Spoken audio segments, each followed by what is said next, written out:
Good evening and welcome to our latest show of Politico. This is Earl Sparrow, your host for the evening. A lot of great things happened last week, a lot of things for us to talk about. I'm really excited because we have two guests, Mr. Jonathan Martin, this young man that's right there behind me. He's in the studio tonight. He's going to be talking with us. He's the representative, he's the chairman of the Republican Party for Lee County. So we're going to talk some local politics with him. We're going to be discussing what's going on locally. It's already 2015, but it's really 2016 as far as drumming up things for this presidential election.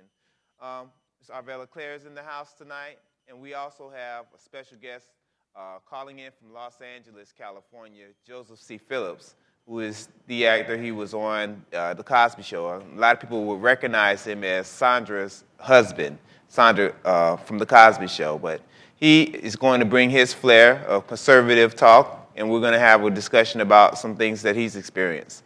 Stay tuned. We're going to have a great show tonight. Have a great, and feel free to chime in on Facebook and let us know what you think. CTV Politico is coming right at you.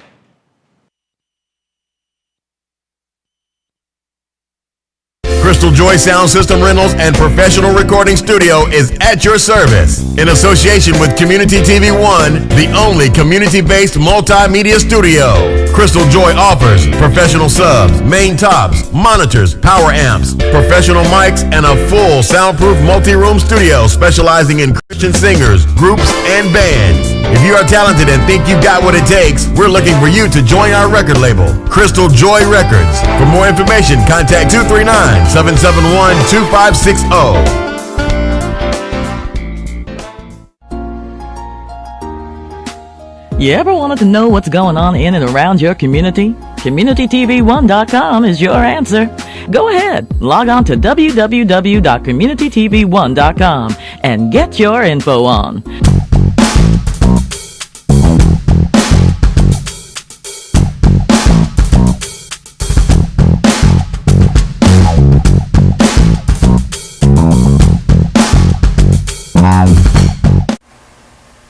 Hello everyone, this is Victoria, your community tax lady from Tax Care. I'm here to let you know that the IRS will begin accepting tax returns on January 20th. Now you do not have to wait until that time in order to come into the office to get your tax return prepared. That's right, January 20th, the IRS will be accepting tax returns. If you have any questions concerning this process, please give us a call at 239-693-8428. Or you can come into the office and we will be ready to help you. Thank you. You know, I have been handling personal injury cases for 25 years. And people ask me questions each and every day about personal injury cases. These are some of their questions. If someone is in a car accident, how does he or she know that they have a case? You may have a case if the other car was at fault and you were injured because of their fault. But even if you are partially at fault, if the other car is also partially at fault, then you may still have a case. But the best thing to do, just give me a call. Let's talk about it.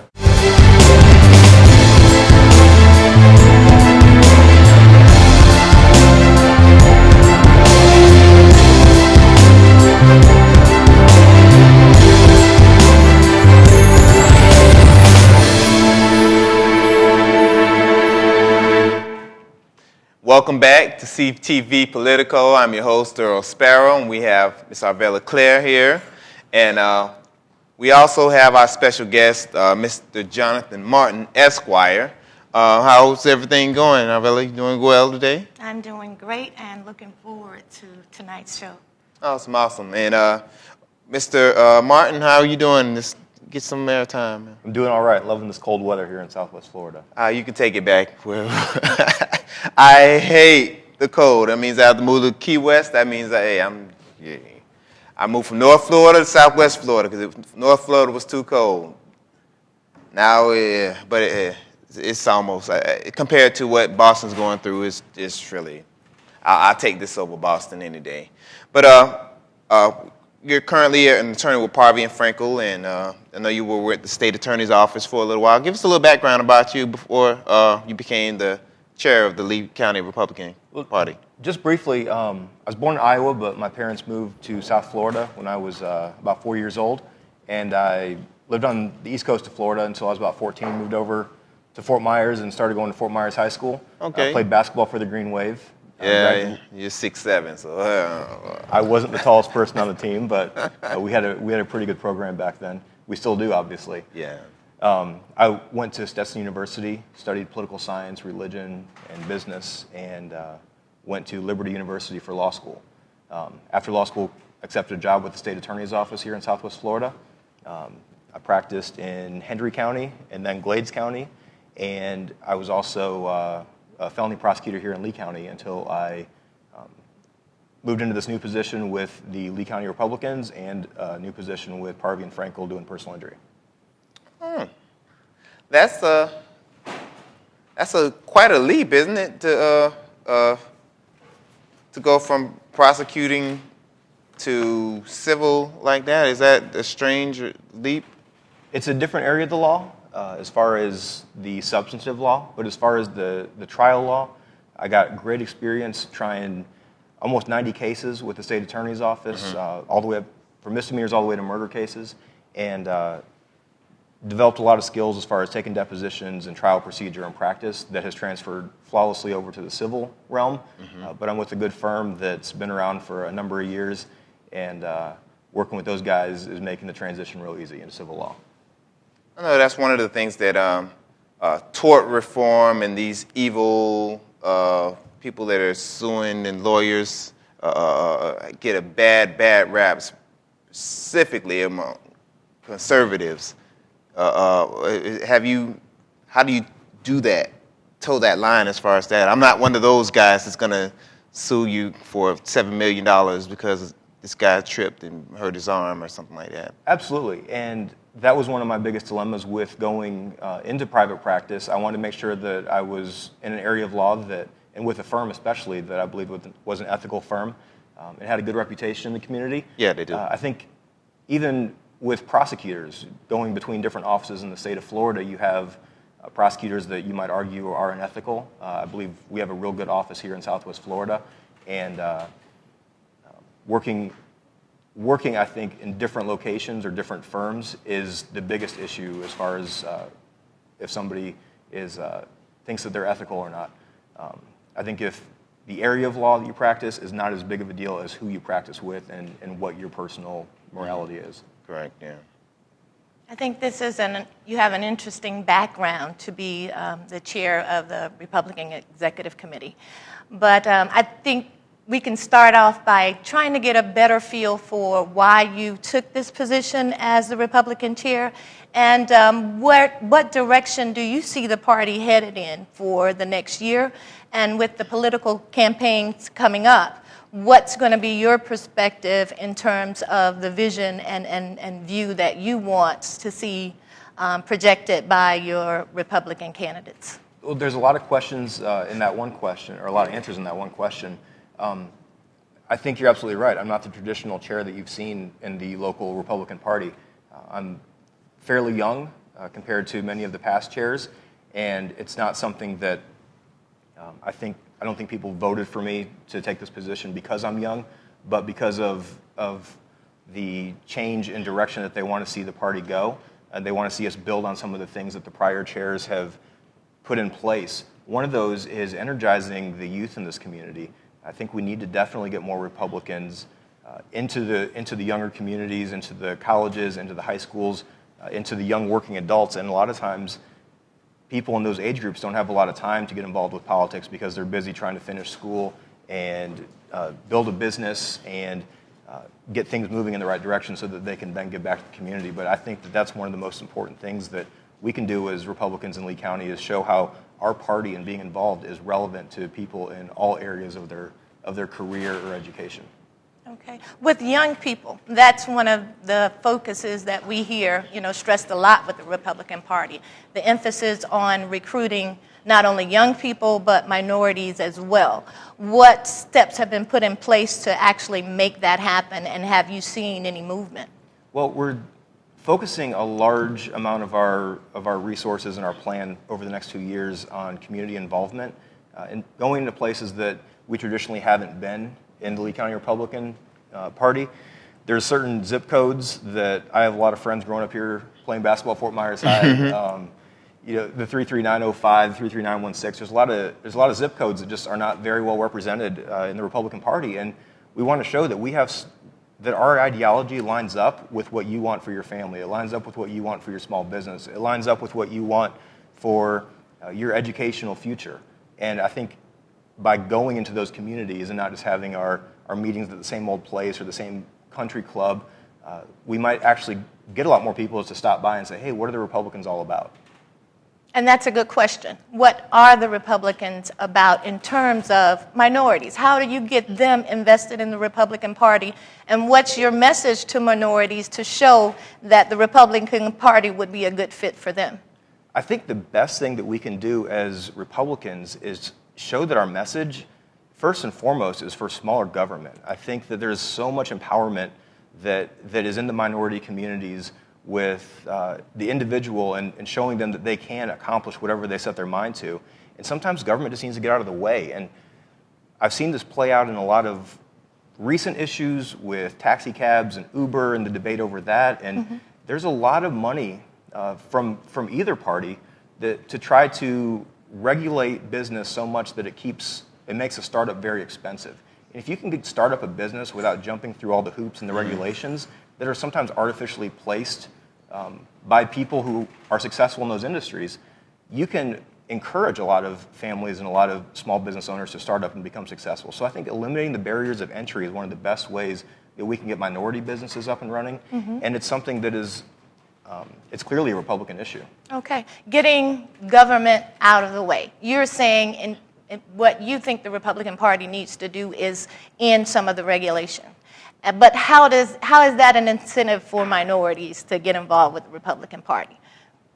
Well, minorities and non-minorities alike just want opportunity in the United States. And I think that's something that you see the media, you see the Democrat Party in large part try to drive a wedge between minorities and non-minorities by saying that they want two different things.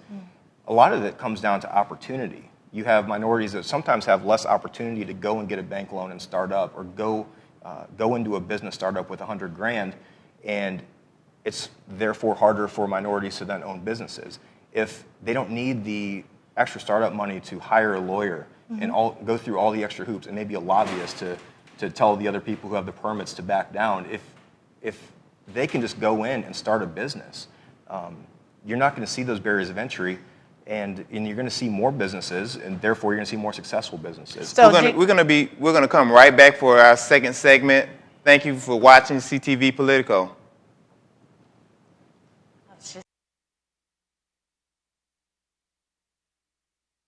Crystal Joy Sound System Rentals and Professional Recording Studio is at your service. In association with Community TV One, the only community-based multimedia studio. Crystal Joy offers professional subs, main tops, monitors, power amps, professional mics, and a full soundproof multi-room studio specializing in Christian singers, groups, and bands. If you are talented and think you've got what it takes, we're looking for you to join our record label, Crystal Joy Records. For more information, contact 239-771-2560. You ever wanted to know what's going on in and around your community? CommunityTV1.com is your answer. Go ahead, log on to www.communitytv1.com and get your info on.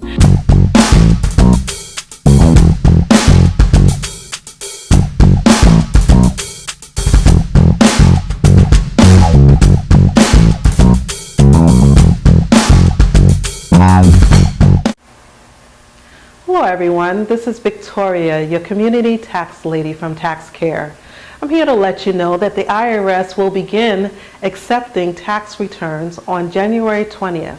Now, you do not have to wait until that time in order to come into the office to get your tax return prepared. That's right, January 20th, the IRS will be accepting tax returns. If you have any questions concerning this process, please give us a call at 239-693-8428. Or you can come into the office and we will be ready to help you. Thank you. You know, I have been handling personal injury cases for 25 years. And people ask me questions each and every day about personal injury cases. These are some of their questions. If someone is in a car accident, how does he or she know that they have a case? You may have a case if the other car was at fault and you were injured because of their fault. But even if you are partially at fault, if the other car is also partially at fault, then you may still have a case. But the best thing to do, just give me a call. Let's talk about it.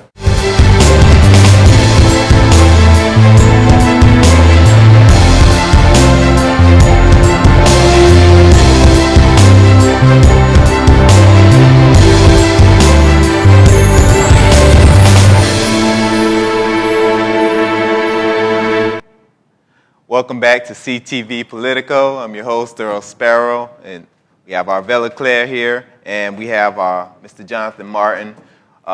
Really good, interesting first segment. I heard an overwhelming theme of smaller government.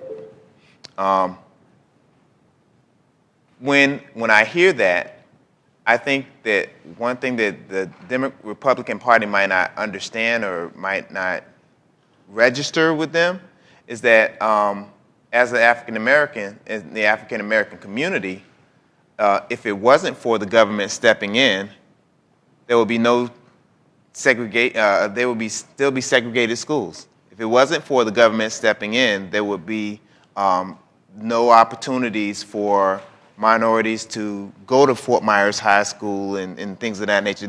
If it wasn't for the government stepping in, all of these other things, all these other barriers came down because they had to come down. If it was smaller government, allowed the poll taxes and all those things to go. So when I hear smaller government, I say, okay, if the government is smaller, who's going to protect me from those interests taking over again and doing what they did in the past, which was suppress my right to vote, which was to limit my choices of where I can live, limit this, limit that. When people think that the Republican Party, the Democratic Party has the undying loyalty of African Americans, and the African Americans have more trust of the government, is because of looking at the last 50, 60 years. The government has been the only thing that has stepped up in the help with the right to vote and things of that nature. And on the other hand, you see the Conservative Party fighting tooth and nail against that, against desegregated schools and everything else like that. So and that's something that, how do you, as the chairman, say, all right, we're not that Democratic Party, we're not that conservatives that don't want your voice to be heard. We want you, we want your thoughts, we want to make sure freedom for everybody, not just for people that live where we live and think like we think and look like we look. Yeah, I think you're absolutely right. There were bad laws in place, poll taxes, to tax people, make them spend money if they wanted to vote, taxes or laws that regulated which bathroom you could use based on the color of your skin. Correct. That was government telling you what to do. The Republicans on the national level ended up removing those restrictions. So just because it's a law doesn't mean it's a good law. And when I was at law school, Liberty University is a pretty conservative school, we learned a lot about good laws versus bad laws. We learned a lot about laws that were in place to benefit somebody versus a law that is, it coincides with the laws of nature. It coincides with what's good. You know, something that you know, for the religious, for the Christians, that that God would approve of. And treating your fellow human beings differently just because of the color of the skin is not something that God would approve of. And therefore, that's a bad law, and that's something that shouldn't be obeyed, or something that, obviously, as the government later on did, struck down a lot of those Jim Crow laws. So I think the overriding theme is that the Republican Party, when it comes to minorities, Republican Party, Lyndon Johnson signed the Civil Rights Act, and Lincoln freed the slaves, and he was a Republican, and when it comes to that party, I don't think that party and the party that we have in 2015 are the same at all. I think they're using the word semantics. The conservatives that were Democrats have switched to become Republican. That's why the Confederate, and honestly, the Confederate states are dark red. And it's not a Democratic or Republican thing. It's a conservative versus a moderate liberal thing. And to say that technically the Republicans were in charge when all these things were done kind of doesn't really accurately show behind the scenes who the conservatives and who was the Republicans. The conservatives were against integrating, against interracial marriage and all of these other kind of things like that. But they had a Democratic hat on then. But there has been a major switch and swing of things. And I think that the best way to move forward is to acknowledge that, yeah, there were things that weren't done right.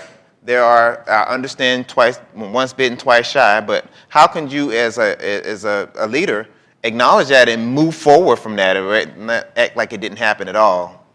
Yeah, there was a lot going on. There were Democrats, just as recently as Robert Byrd, who was a U.S. Senator, who was a Democrat, who was also a member of the KKK, and this was in the 2000s, shockingly recent, that the Democrat Party never condemned him, never condoned his actions on a regular basis, and provided him many, many leadership opportunities in a Democrat-controlled United States Senate. This isn't like a backwoods legislature in West Virginia. This is the United States Senate, where a former member of a very, very horrible racist organization was given leadership roles. I think he admitted that, and it kind of I don't want to say forgave him. I don't think he was still held on to those beliefs. I think he like Bull, what's his name?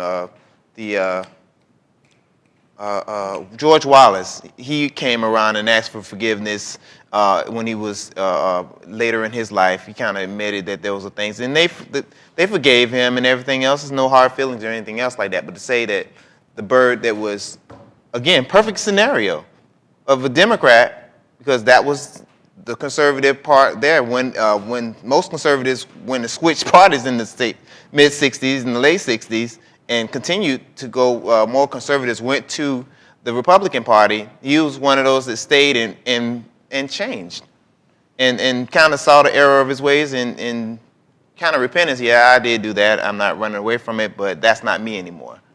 So is that a way that, is that something that you guys can take from that? Will not that show evolution? You evolve or you become extinct? What? Yeah, I don't know any leaders in the National Republican Party that were former Klansmen, and I'd rather not even address that more in the past. Like you said, there were Republicans that put the freedoms through, and then there were Democrats who tried to stop those freedoms for African Americans in the United States. And through history, those lines have been blurred.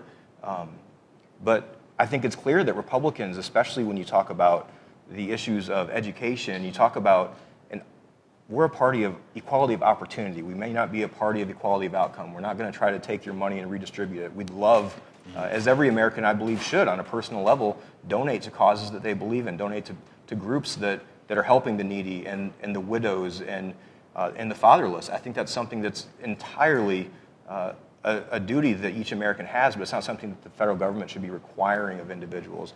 But you take those opportunities through education, which I believe is a state-level institution. It shouldn't be mandated. The way it's taught should not be a federal issue.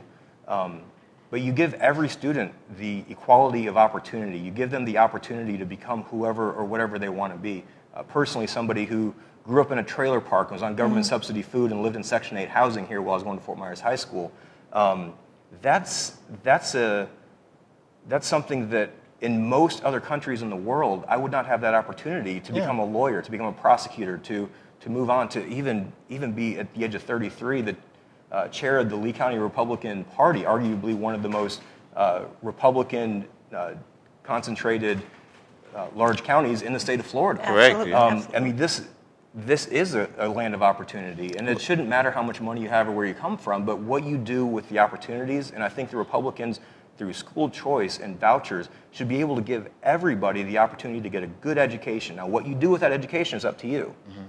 I think that's a good foundation because it kind of says that this country, you know, historically we've had our problems, and they weren't problems that were associated with any one party in particular. There was an era where we dealt with Democrats on a national level that were making decisions that weren't in the best interest of all of the residents. And we've had the same thing historically with the Republican Party. I think locally what's more relevant is what's being done at the state level. That brings it back to us and makes it direct, and it makes it relevant for the period that we're in now. That's where you come into play. My concern, and I think what our viewers want to know, is at a state level, what are those things that we're going to see that are handled differently by the party, since we have a younger, more energetic, more relative representative for the Republican Party? What's going to be done in terms of education? Like you said, that's the primary issue and kind of determines whether or not a person is going to have a good foundation and the opportunity to be successful in the future. My concern on a personal level was at one point, the Republican Party was actually against school choice. At one point, they were actually against No Child Left Behind. They were actually against what we have now, the issue that we hear most people talking about in terms of education is choice. What are we doing now in the Republican Party to say that we're doing what's in the best interest of all children? What are we doing in terms of choice? What's the position that the Republican Party is taking on choice? Well, going back to what you said earlier, the Republicans were against school choice, Republicans were against No Child Left Behind. No Child Left Behind was implemented on a national level by a Republican president about 15 years ago. It was implemented on a state level by his brother, Jeb Bush, in Florida, even years before that. That was a result of teachers' unions. It was a result of just the bureaucracy in education on a local level kind of taking over control and not having any account. There was no accountability towards what schools were good and what schools were bad. And unfortunately for most minorities, a lot of them are stuck in whatever school is closest to their house, or in Lee County, whatever school they end up getting bused to, and they don't have the option of going to a better school if they were in F school up until the school vouchers came along. And the school vouchers were fought vehemently by the Democrats and by the unions and the teachers' unions. And it was a shame that so many kids had to go through failing public schools for so long before the school vouchers even came in, before they were even able to be issued. And what you see now with the charter systems, you see more competition, and not that competition is ideal. What you'd like to see is, the public schools just doing the best they could with those situations. But fortunately, with that competition came improved ways of process and improved ways of accountability. And so you see the public schools even getting better. And that's something that Republicans fought hard for. They fought for accountability. Republicans aren't for no government. They're for responsible government. And when you talk about, like we talked about earlier, lower government, less government allows, at least in the business world, allows less barriers of entry. On the federal level, the Republicans think that federal government should be limited to what the Constitution says, which is national security, which is interstate commerce, which is treaties, which is relations with other countries. Nowhere in the U.S. Constitution does it say education should be a role of the United States government. That's something that should be handled on the local level. So Republicans on the local level, the state level, they're not going to say that we shouldn't have schools, that we shouldn't provide money for schools, that we shouldn't provide money for social services, but we're saying it should be done on the local level so that we can hold those government officials more accountable.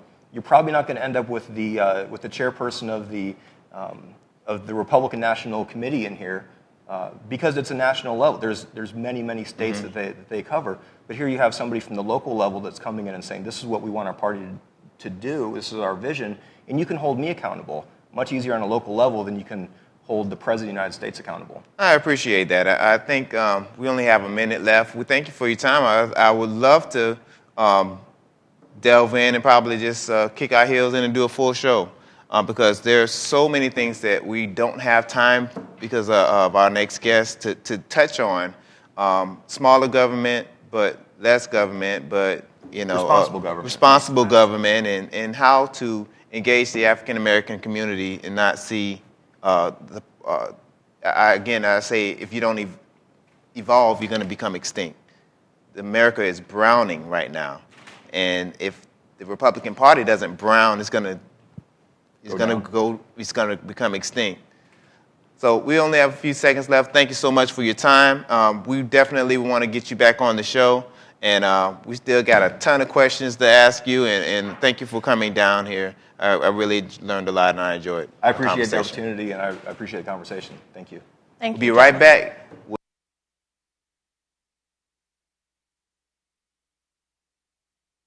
Crystal Joy Sound System Rentals and Professional Recording Studio is at your service. In association with Community TV One, the only community-based multimedia studio. Crystal Joy offers professional subs, main tops, monitors, power amps, professional mics, and a full soundproof multi-room studio specializing in Christian singers, groups, and bands. If you are talented and think you've got what it takes, we're looking for you to join our record label, Crystal Joy Records. For more information, contact 239-771-2560.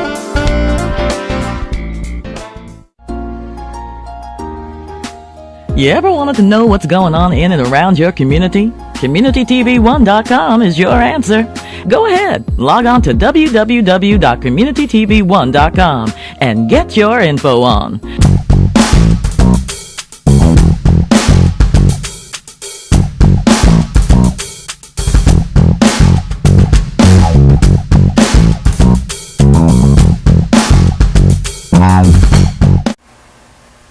Hello everyone, this is Victoria, your community tax lady from Tax Care. I'm here to let you know that the IRS will begin accepting tax returns on January 20th. Now you do not have to wait until that time in order to come into the office to get your tax return prepared. That's right, January 20th, the IRS will be accepting tax returns. If you have any questions concerning this process, please give us a call at 239-693-8428. Or you can come into the office and we'll be ready to help you. Thank you. You know, I have been handling personal injury cases for 25 years. And people ask me questions each and every day about personal injury cases. These are some of their questions.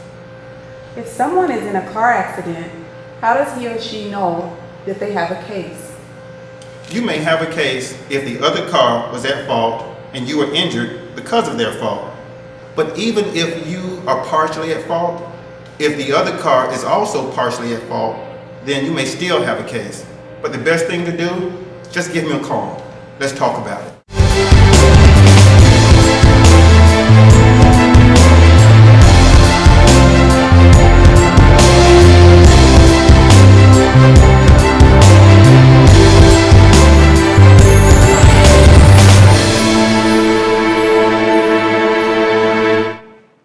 Welcome back to our third segment. We just decided we like Mr. Martin, so we're gonna keep him around for a little while longer.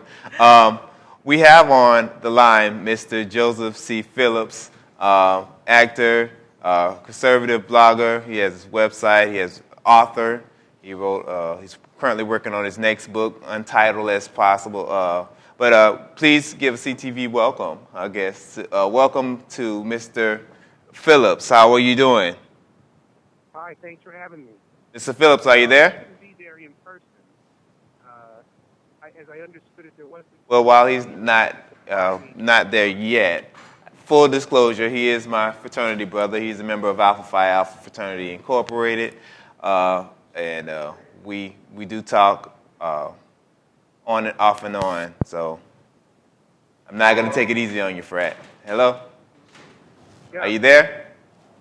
Yeah, I'm here. Okay, all right. Welcome to the show. Welcome to CTV Politico. We were just talking a few seconds off air. You said you wanted to jump in a little bit early. You was chomping at the bit over there, huh? Well, one of the things you were talking about earlier is what people often, there's this mythology that somehow Democrats became Republicans and Republicans became Democrats. It simply isn't true. And the truth of the matter is a little bit more complicated than that. But what is true is that, first of all, what's true is that all of the Democrats who filibustered Civil Rights Act, none of them became Republicans. They all remained Democrats. George Wallace remained a Democrat till he died. Mr. Segregation Today, Segregation Tomorrow, Segregation Forever died a Democrat. The truth of the matter is that with the exception of when Republican presidents have won majorities, landslide victories, the South has always voted for Democrats, continued to vote for Democrats. Up until 1972, the Democratic Party continued to fight civil rights legislation, opposed creation of the Civil Rights, the Civil Rights Board. So, and then, of course, what happens is people begin to die out, and you have a whole new generation of people who begin to choose parties. But this idea that, people who once wore the black hat are simply now wearing the white hat simply is untrue. And the final thing I want to say is that one of the interesting things that happened, what the Democratic Party did, is they began to gerrymander districts so that black communities were only represented by black representatives who are Democrats. So, for me, one of the things that's always interesting to me is when I hear black people complain about Republicans, complain about Republican engagement, complain about the fact that Republicans don't speak to blacks. And let me just pause here to say that I think that there's a lot that can be done in terms of engagement with the black community, with black voters by the Republican Party. But that said, one of the reasons that doesn't happen is because Republicans don't represent black districts. Democrats do. 75% of black voters live under 7 layers of Democratic representation. What are they upset at Republicans for? Hello, Mr. Phillips. This is Arbella Claire, your co-host. And Who are you? I'm just fine. I'm just fine. I want to paint you a picture of Lee County. Lee County is a very conservative county. We've been under Republican rule now for the past 20 years. So some of the issues that go on nationally probably don't relate to what's going on with us here locally in Lee County. In terms of our history, I'm in agreement that our history is sordid, and we've had issues with both the Republican and the Democratic Party in terms of them not actually doing what's in the best interest of the citizens. But as a Republican, what I'd like to stress is, on a national level, what we see is that the Republican Party isn't typically focusing on doing what's in the best interest of the voters in terms of voter rights. We see that the Republican Party isn't really focused on what's in the best interest of the community when it comes to opportunity, access. Those are things that the Republican Party generally gets labeled with not actually focusing on what's in the interest of the people, but more so the interest of the powerful. Now, what's your perspective? Can I jump in 1 second? Can I just jump in 1 second? Yes. The first thing is that I'm having a hard time hearing everything that you're saying. Okay. From what I am hearing from you, I just wanted to respond before you got too far in. I wanted to respond to 2 things. The first thing is that I don't know anything about your local county, so I can't comment. My comments are much more general in spirit. Okay. The other thing is I absolutely agree with you.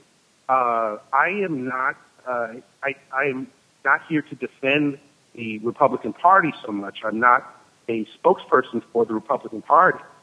I think that one of the problems we have in American politics today, well, let me say specifically with the Republican Party, is that Republicans say one thing. They like to talk conservative values, and I want to stress that there's a difference between conservative and Republican.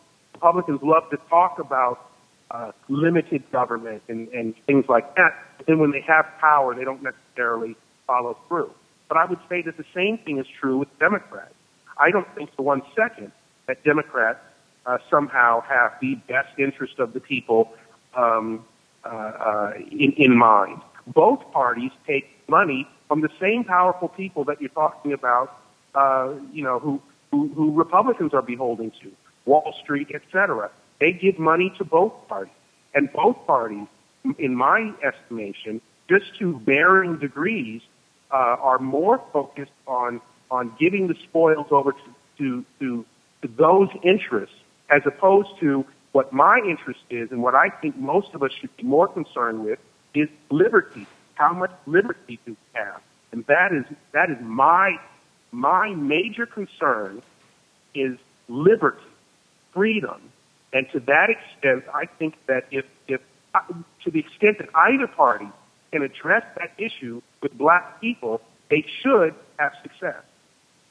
Very good, very good. We have a guest with us today, Mr. Martin, who's actually the chair of the Republican Executive Committee. Since you are a national known quantity and a black conservative, what is your view of something we can do on a local level to actually inspire minorities to consider looking into the Republican Party? What would be your suggestions of what we can do to actually recruit more minorities to the Republican Party of Lee County?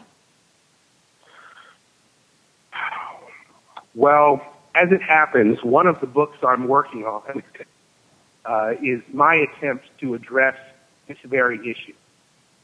One of the problems I think that the Republican Party has is that they don't understand that black voters, by and large, and again, I want to stress that I'm speaking in general terms, that black voters, by and large, speak the language of race.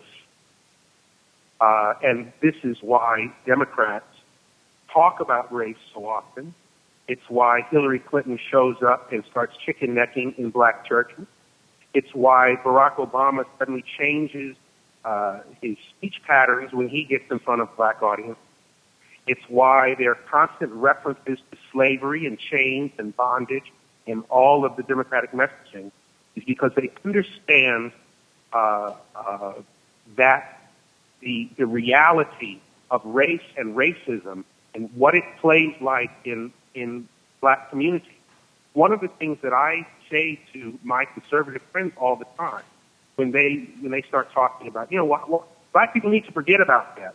I say, well, listen, this issue of racism is to black people the same as the Holocaust or Israel is to people in the Jewish community. And you have to be sensitive to that. So that's one thing. The second thing is that I think that there has to be clear messaging with Republicans, and then there has to be a zero-tolerance policy when it comes to nonsense. There are a lot of people out there, and I think this is what you were getting at when you were talking about the conservative nature of your local community. There are a lot of people out there who use the cover of conservatism as cover for their ridiculous and racist ideas. When you hear them start to talk as a conservative, I get angry because I say, that's not conservatism, that's racism, and it's not the same thing. So those are two things, and I think that would go a long way. You will never, ever win black voters or black trust when you have people in your ranks who are flying a Confederate flag. You can say everything you want to say about what the Civil War was about and what that battle flag represents. I'm flying it for honor my dead, whatever. But black people see that flag and they think Jim Crow, they think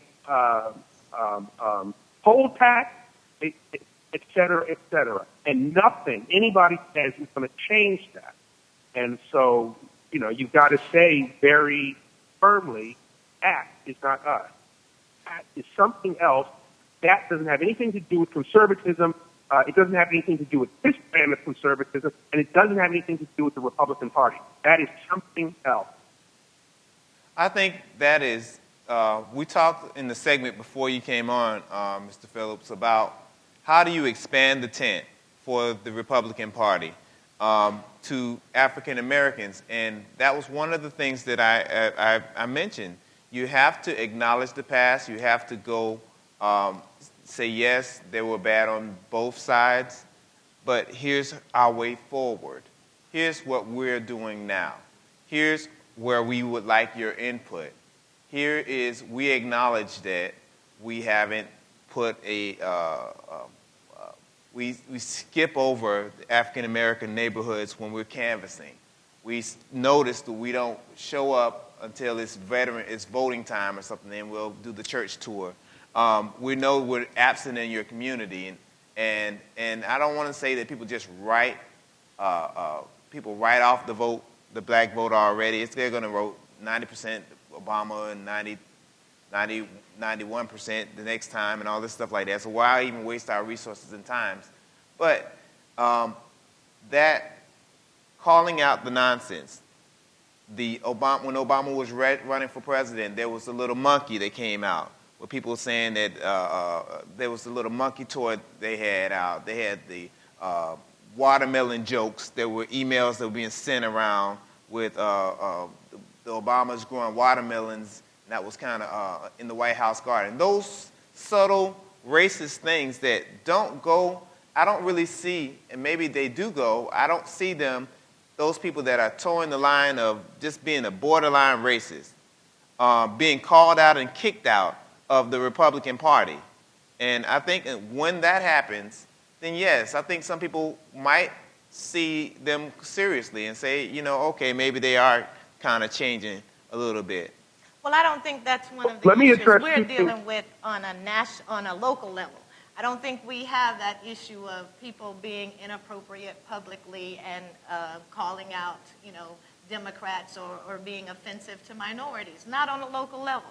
We're just not that in your face or publicly inappropriate. Publicly inappropriate, but I mean, that's. Well, let me address. We have 15 seconds. We have 15 seconds. We're going to go into. We're going to push the pause button. We'll be right back. CTV. Don't touch the dial. Don't change the website. We'll be right back.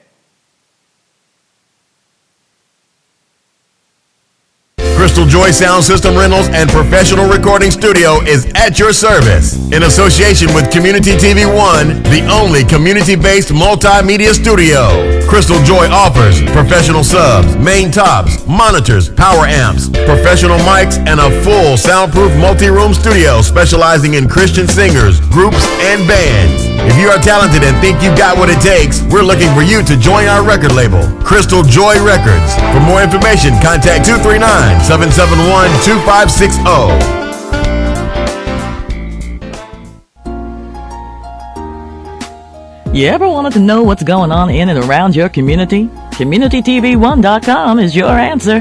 Go ahead, log on to www.communitytv1.com and get your info on.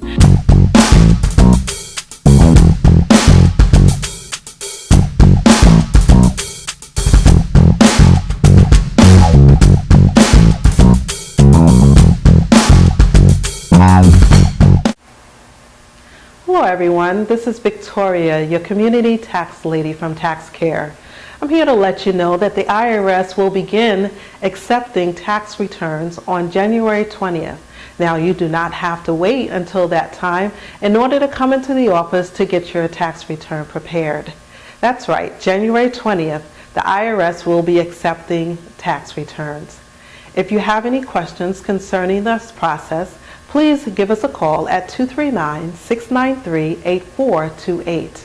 Or you can come into the office and we will be ready to help you. Thank you. You know, I have been handling personal injury cases for 25 years. And people ask me questions each and every day about personal injury cases. These are some of their questions. If someone is in a car accident, how does he or she know that they have a case? You may have a case if the other car was at fault and you were injured because of their fault. But even if you are partially at fault, if the other car is also partially at fault, then you may still have a case. But the best thing to do, just give me a call. Let's talk about it.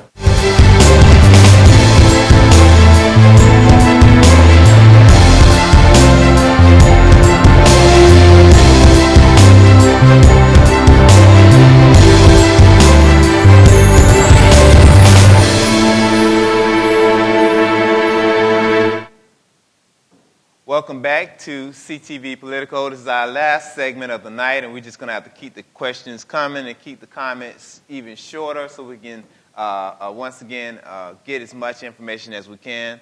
We're going to be back next week, and then the week after, we're going to be off on the 25th. So, Mr. Phillips, are you still there?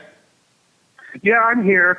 Can I say very quickly that the issues that you brought up about being engaged in the community year-round and not just showing up, this is something that Rents is doing, the new chairman of the GOP,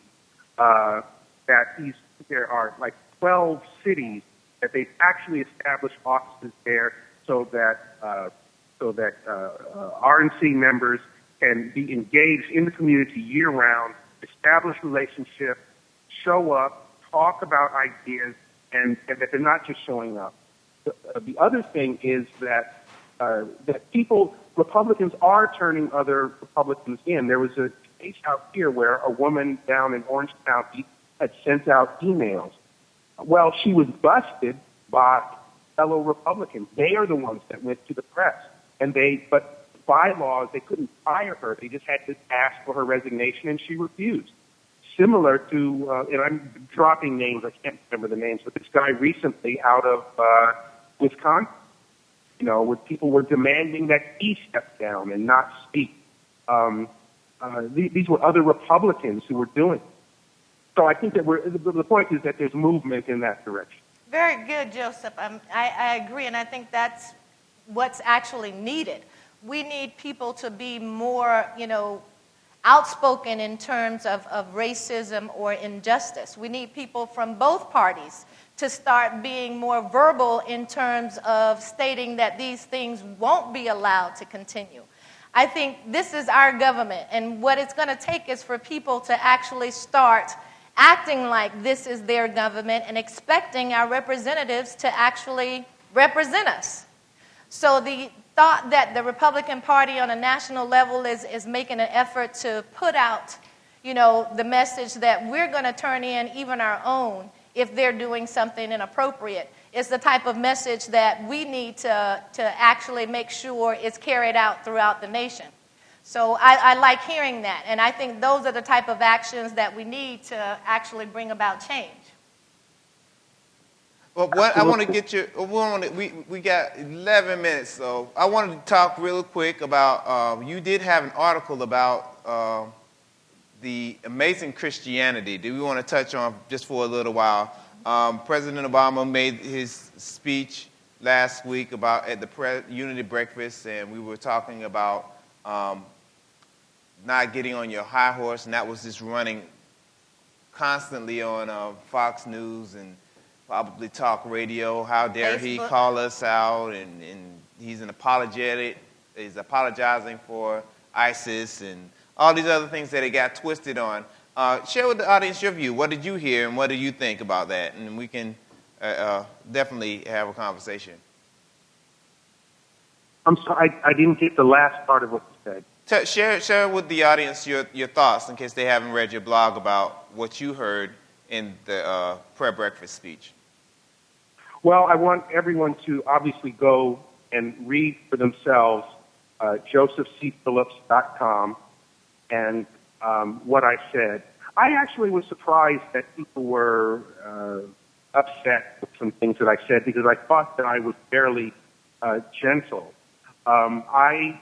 What I basically said is that I think it's disingenuous to only recognize the one side of what Christianity did in terms, and I was talking specifically about slavery and Jim Crow in this country, because it's absolutely true that Christians justified slavery, and that there was a justification even for Jim Crow among many Christians.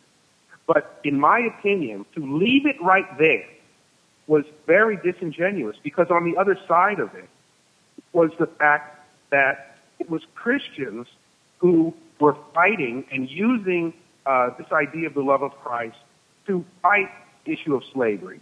Ultimately, it was Christians who were instrumental in the movement. Now, the abolitionist movement was not purely a Christian movement. There were people who had actually left Christianity who were part of that movement. But by and large, it was a Christian movement. Their ideas were based in Christian ideas. And in terms of Jim Crow, you know, what part did Christianity play in the fight for civil rights of this country? If you just thinking about the march across the Edmund Pettus Bridge, what did people do before they marched? They gathered in a Christian church. They knelt in prayer. They marched. They were beaten. Where did they go? They went back to a Christian church and they knelt in prayer again. Martin Luther King, there's no doubt that he was a Christian. And then there are other things that I explore in there. And one of the things I think is important is this idea that Jim Crow is actually a result of big government. That's the definition of big government. Government coming in, telling you who you can do business with, who you can't do business with, you know, who is worth how much money, who is worth a different amount of money. It is the absence of big government, the absence of government getting involved in those interactions and relationships between people that results in liberty. So when someone talks about limited government, I think it's important to keep in mind that this is what we're talking about. It's removing government from those interactions that should be voluntary and actually result in greater happiness and greater wealth for everyone. What did you think, Brother Mr. Martin? Yeah, I absolutely agree with that.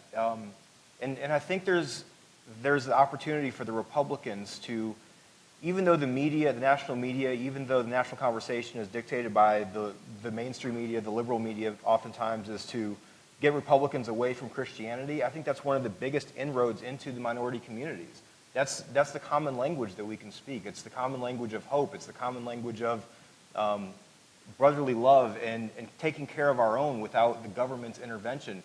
The Constitution, our founding fathers, they started sharing these ideas and framing the ideas for our Constitution in churches. And the church was the centerpiece of American society when it began. And obviously, the government and churches are full of imperfect people, and so you're going to have imperfect laws coming out of it. But what has ultimately united us and got us through the founding of the country, the Civil War, and then the Jim Crow laws leading into the Civil Rights Movement is the idea that God created all of us equally, and that no government, national government, state government, local government, can keep us from experiencing that freedom that God intended for us.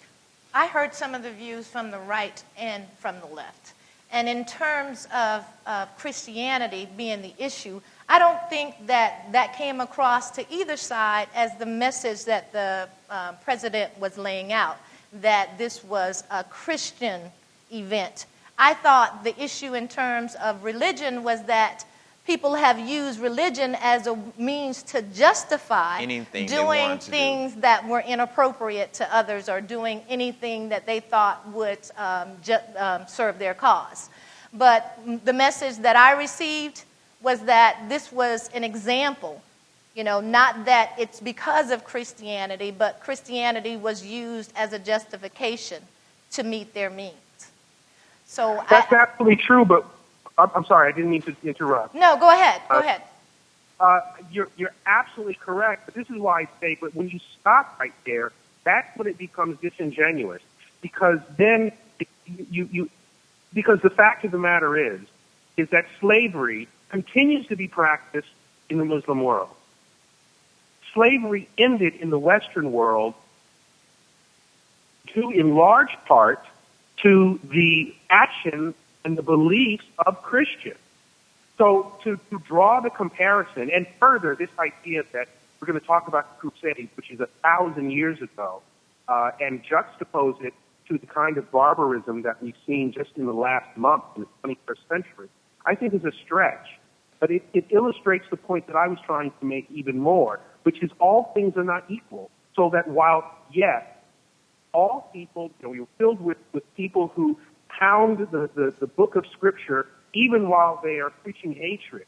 That's absolutely true. But the force of good that came out of Christianity, you cannot make the same argument with other religions. Because it was not Muslims who ended the transatlantic slave trade. It was not Muslims who ended the slave trade at all. It was not Muslims who fought Nazism. It was not Muslims who ended Jim Crow in this country, et cetera, et cetera, et cetera. That honor belongs to Christians and for very specific reasons. I agree. I think the instance, I think the comment was that even our religion, we're all Christians here, even the Christian religion has been used inappropriately. And I think at the end of the speech, those people that read the entire speech or listened to the entire speech know that he said that with humility and prayer, we can make sure that the Christians don't pervert the religion for violent Muslims, Hindu, all religions can work together and be tolerant of each other. That was the overriding thing, that you would not hear that on Fox or Limbaugh or anybody else that's going crazy about that little soundbite. I think the overall theme is that any religion could get thwarted, and instead of just saying that the Hindus did this, but now they did this, that would be. I don't think he had enough words. They already say he talked too much and talked too long anyway. But I think to hammer on that and to stay on that, and to nail that was the only thing he said the whole time, is disingenuous. And I think it's sad that those people that hate him the most, they already think, and the ones that hate him, already, number one, I would say maybe 90% of them think he's a Muslim anyway, and he's apologizing for this, and he's apologizing for this, and he never says radical Islam and all these other kind of stuff like that. So I think the overall grabbing that little soundbite and adding another reason to hate him is something that is going to push more African Americans away from the GOP when you cherry pick like that. I think when it comes to substance. Well, why is that, though? Why is that, Brother Sparrow? It suggests to me that black voters, and I'm sorry to say this, I believe this, and have, going through, for people who don't know, we're fraternity brothers, and, on the web, read through things. I don't know that black voters really are open-minded when it comes to criticism of this president. And by the way, I don't hate President Obama. I don't like him too terribly much. And part of the reason I don't is because of stuff like this. And I just disagree with him fundamentally, ideologically, about what the purpose of government is. And I mean, that's something fundamental. But we're not going to agree on this. I think that even your explanation and even talking about the end of the speech, I think, again, the message seems to imply that everything, it's a multicultural message that all beliefs are somehow the same, and they simply are not. And it gives credit to people who didn't do things, and there's a reason they didn't do things. It's because the message in their books doesn't lead them in that direction. Yeah. If it did, they wouldn't have done it. They would have been present, and they weren't. And don't anybody write me. I'm not disparaging Muslims, but I am saying that there's something in Christian teaching that lent itself to ending slavery, and that was not there in other beliefs. It just is not. Joseph, I want to encourage our viewers to go to your website because I spent some time there today reading some of your posts. And what I'd like to speak on is the fact that you stress the fact that spin is the overriding factor in our politics now. It's about shaping your message to complete or fulfill your agenda. And I think this whole discussion about what went on with the president's speech is a good example of that being done. People cherry-picked and picked out the issues that they wanted to stress, and they kind of lost sight over the message. And I think the message has to be stressed again, that we are in this together, and what we can't do as a country is forget our history, because our history is going to actually set us on the right track for the future. If we remember our history, acknowledge our history, the mistakes, the gains, and we actually learn from that, and set ourselves on a path to do better in the future, that's probably what we accomplish. But as long as we tend to pick and point out problems to make ourselves look better or to promote our agenda, we can't possibly expect things to change. Brother Phillips, I don't have much problem with what you just said. Awesome. We ended on a great note. Thank you so much, brother. I want to see if we can get you on maybe every 5 or 6 weeks or something like that. There's no way in 2 segments we could talk about what's going on. I'll definitely extend the e-grip to you. Y'all want to see what it is? No. Someone asked one. But thank you, brother. I appreciate your time, and much luck and blessings to you on the West Coast, and kiss the wife and babies for me. Thank you so much. It's a pleasure. Thank you, Joseph. It was a pleasure.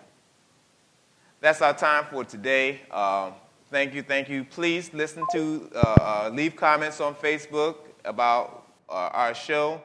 Leave questions. We're going to be getting you some advance notice of who our guests are. And if you want to ask some questions, we'll try to include that.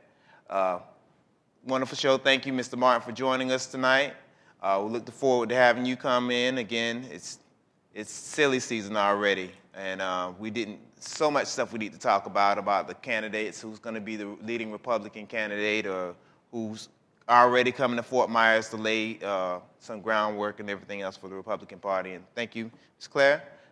We will see you guys next week on CTV Politico. Same time, same place. Have a wonderful week. Good night.